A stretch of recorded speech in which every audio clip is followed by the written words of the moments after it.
Okay, it says I'm live.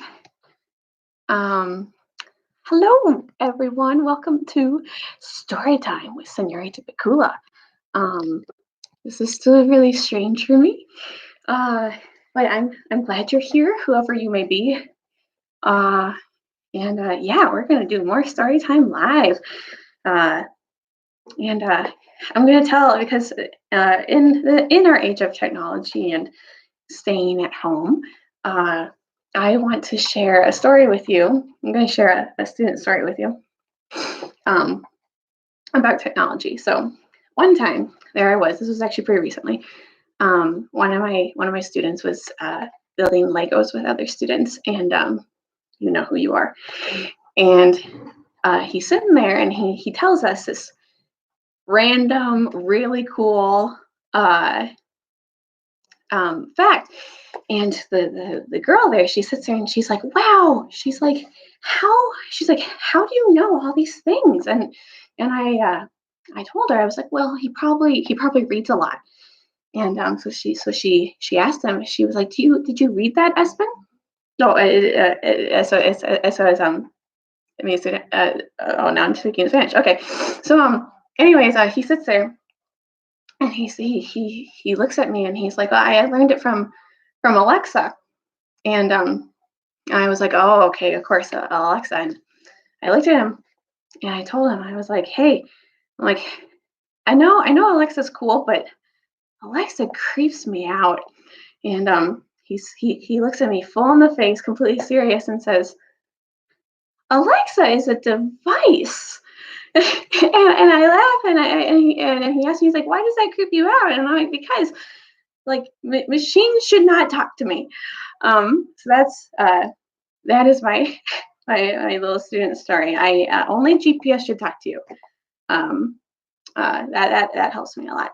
Um, and then yeah. So anyways, people on YouTube and podcasts do this. They do shout outs. I've never done this before, so I'm gonna give a shout out really quick to one of my students. Blake, this is for you. You are letting me use your book, and we would not be able to read this because I don't own this book. So shout out to Blake for letting me use his book, and one day I will return it to you. I promise. Okay, we're gonna start our story. So as we saw last time in Prince Caspian, um, uh, Caspian was fleeing the castle on his horse Destrier, and he was in the forest, and then there was a storm, and all the trees were falling over, and they were getting in his way, and then he got struck on the forehead by a tree. So we're going to continue from there and see what happens. Ready? Then, almost too suddenly to hurt, and yet it did hurt him too. Something struck Caspian on the forehead, and he knew no more.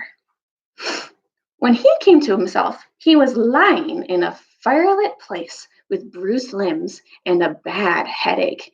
Low voices were speaking close at hand. And now, said one, before it wakes up, we must decide what to do with it. Kill it, said another. We can't let it live. It would betray us. We ought to have killed it at once, or else let it alone, said a third voice. We can't kill it now, not after we've taken care of it, taken it in and bandaged its head and all. It would be like murdering a guest. Gentlemen, said Caspian in a feeble voice, whatever you do to me, I hope you will be kind to my poor horse. Your horse has taken flight long before we found you, said the first voice. A curiously husky, earthy voice, as Caspian now noticed. Now don't let it talk you round with its pretty words, said the second voice. I still say, horns and halibuts, exclaimed the third voice. Of course we're not going to murder it. For shame, Nickabrick. What do you say, Truffle Hunter? What shall we do with it? I shall give it a drink, said the first voice. Presumably Truffle Hunters. A dark shape approached the bed. Caspian felt an arm slip gently under his shoulders, if it was exactly an arm. The shape somehow seemed wrong. The face that bent toward him seemed wrong too. He got the impression that it was very hairy and very long nosed, and there were odd white patches on each side of it. It's a mask of some sort, thought Caspian. Or perhaps I'm in a fever and imagining it all. A cupful of something sweet and hot was set to his lips, and he drank. At that moment, one of the others poked the fire. A blaze sprang up, and Caspian almost screamed with shock as the sudden light revealed the face of what was looking into his home. It was not a man's face, but a badger's, though larger and friendlier and more intelligent than the face of any badger he had seen before. And it had certainly been talking. He saw, too, that he was on a bed of heather in a cave. By the fire sat two little bearded men, so much wilder and shorter and hairier and thicker than Dr. Cornelius, that he knew at once that they were real dwarves, ancient dwarves with not a drop of human blood in their veins. And Caspian knew that he had found the old Narnians at last. Then his head began to swim again. In the next few days, he learned to know them by their names. The badger was called Truffle Hunter. He was the oldest and the kindest of the three. The dwarf who had wanted to kill Caspian was a sour black dwarf. That is, his hair and beard were black and thick and hard like horsehair. His name was Knickerbrick. The other dwarf was a red dwarf with hair rather like a fox's, and he was called Trumpkin. And now, said Knickerbrick on the first evening when Caspian was well enough to sit up and talk, we still have to decide what to do with this human. You two think you've done it a great kindness by not letting me kill it. But I suppose the upshot is that we have to keep it a prisoner for life. I'm certainly not going to let it go alive, to go back to its own kind and to betray us all. Bulbs and bolsters, Knickerbrick, said Trumpkin. Why need you talk so unhandsomely? It isn't the creature's fault that it bashed its head against a tree outside our hole, and I don't think it looks like a traitor. I say, said Caspian, you haven't yet found out whether I want to go back. I don't. I want to stay with you, if you'll let me. I've been looking for people like you all my life. That's a likely story, growled Knickerbrick. You're a Talmarine and a human, aren't you? Of course you want to go back to your own kind. Well, even if I did, I couldn't, said Caspian. I was flying for my life when I had my accident. The king wants to kill me. If you'd killed me, you'd have done the very thing to please him. Well, now, said Truffle Hunter, you don't say so. Eh, said Trumpkin, what's that? What have you been doing, human, to fall foul of Miraz at your age? He's my uncle, began Caspian, when Knickerbrick jumped up with his hand on his dagger. There you are, he cried, not only a Talmarine, but close kin and heir to our greatest enemy. Are you still mad enough to let this creature live? He would have stabbed Caspian then and there if the badger and Trumpkin had not gotten in the way and forced him back into his seat and held him down. Now, once and for all, Knickerbrick, said Trumpkin, will you contain yourself, or must Truffle Hunters and I sit on your head? Knickerbrick sulkily promised to behave, and the other two asked Caspian to tell his whole story. When he had done so, there was a moment's silence. This is the strangest thing I have ever heard, said Trumpkin. I don't like it, said Knickerbrick. I didn't know there were stories about us still told among the humans. The less they know about us, the better. That old nurse now, she better have held her tongue. And it's all mixed up with that tutor, a renegade dwarf. I hate Knickerbrick, said Truffle Hunter. You dwarves are as forgetful and changeable as the humans themselves.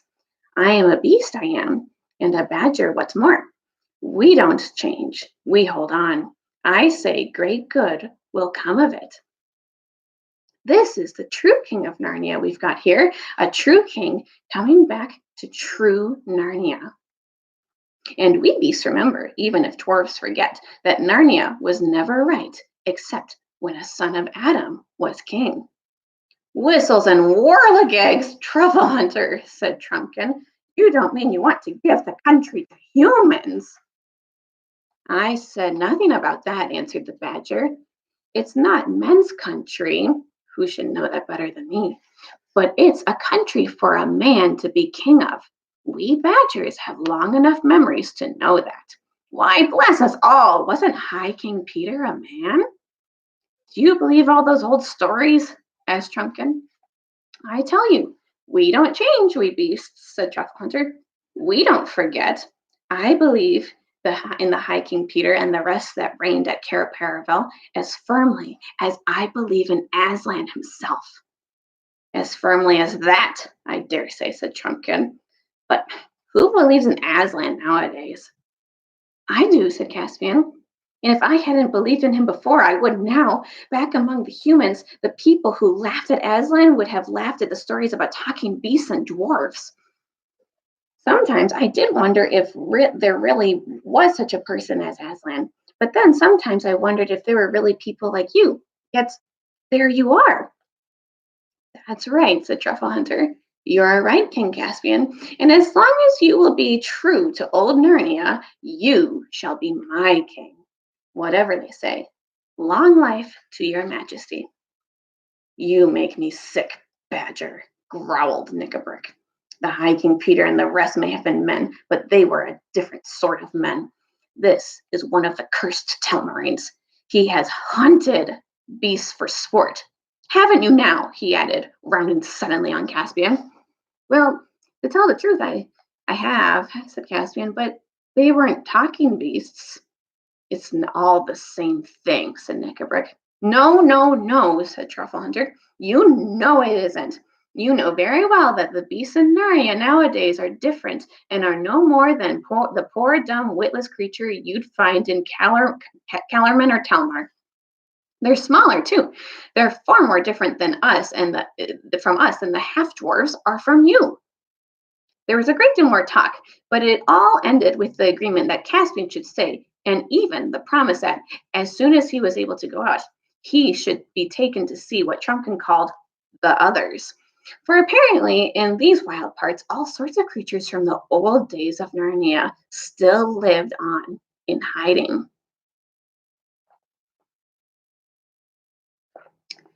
We're going to read a little bit more. Chapter 6, The People That Lived in Hiding. Now began the happiest times that Caspian had ever known. On a fine summer morning, when the dew lay on the grass, he set off with the badger and the two dwarves up through the forest to a high saddle in the mountains and down onto their sunny southern slopes, where one looked across the green wolds of Archenland. We will go first to the three bulgy bears, said Trumpkin. They came in a glade to an old hollow oak tree covered with moss, and Truffle Hunter tapped it with his paw 3 times on the trunk, and there was no answer. Then he tapped again, and a woolly sort of voice said from inside said, "Go away, it's not time to get up yet." But when he tapped the 3rd time, there was a noise like a small earthquake from inside, and a sort of door opened, and out came 3 brown bears, very bulgy indeed, and blinking their little eyes. And when everything had been explained to them, which took a long time because they were so sleepy, they said, just as Truffle Hunter had said, that a son of Adam ought to be king of Narnia, and all kissed Caspian, very wet, snuffly kisses they were, and offered him some honey. Caspian did not really want honey without bread at that time in the morning, but he thought it polite to accept. It took him a long time afterward to get on Sticky. After that, they went on till they came among tall beech trees, and Truffle Hunter called out, "Pattertwig! Pattertwig! Pattertwig!" And almost at once, bounding down from branch to branch till he was just above their heads, came the most magnificent red squirrel that Caspian had ever seen. He was far bigger than the ordinary dumb squirrels which he had sometimes seen in the castle gardens. Indeed, he was nearly the size of a terrier, and the moment you looked into his face, you saw that he could talk. Indeed, the difficulty was to get him to stop talking, for, like all squirrels, he was a chatterer. He welcomed Caspian at once and asked if he would like a nut, and Caspian said thanks he would. But as Pattytwig went bounding away to fetch it, Truffle Hunter whispered in Caspian's ear, "Don't look. Look the other way. It's very bad manners among squirrels to watch anyone going into a store or to look as if you wanted to know where it was." Then Pattytwig came back with a nut, and the Caspian ate it, and after that, Pattytwig asked if he could take any messages to other friends. "For I can go nearly everywhere without setting foot to the ground," he said. Truffle Hunter and the dwarves thought this was a very good idea and gave Pattytwig all sorts of gave, gave Pattytwig messages to all sorts of people with strange names, telling them to all come to a feast in a castle on Dancing Lawn at midnight, 3 nights ahead. "And you'd better tell the 3 Bulgies too," added Trunkin. "We forgot to mention it to them." And that's where we're going to stop for today. So, yeah, thanks for watching. I hope that you enjoyed it. And if you would like, I'm going to do another crazy YouTuber thing that I've never done before. If you'd like to watch Storytime every day at noon, 12 Central Time, click subscribe below. And I'll see you next time. Have a good day, everyone.